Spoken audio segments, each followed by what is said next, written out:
prosím tě, co by se dělalo, kdyby si tam dal ten plný ten? To by začal jít tam vzduchem, Matěj. Dělá, vidíš si, jak jede? To je Schumacher, ty vole.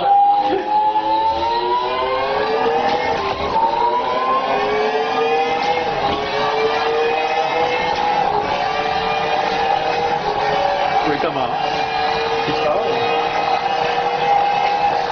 325.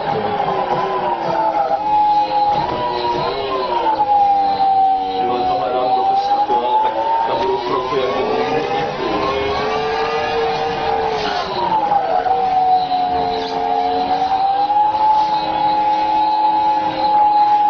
Zvuk je úplně jiný.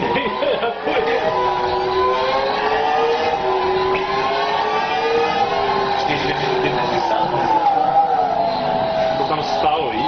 To nastavte. Jako první kolo má celý vrátky, to je to většinou. Ono se to i nějak jako... Víš, to pracuje takhle taky, že jo? Když byl úplně vzadu, tak to bylo vyplněné. To trošku pracuje, takhle.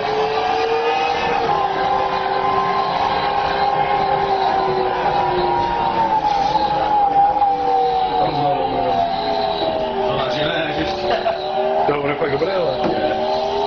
Někdo to tam udrží úplně. No ne, jsi viděl, já jsem se s tím nerozjel, že jo? Ale jestli mu do toho sednu poprvé, ale to tam rozsvíl a úplně tohle je, tyhle. Ty máš něco na jiného, veď, těch simulátory závodní, hodně.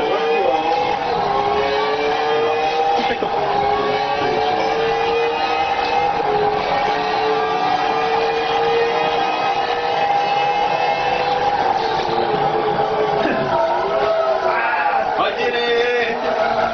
To nebyl úplný.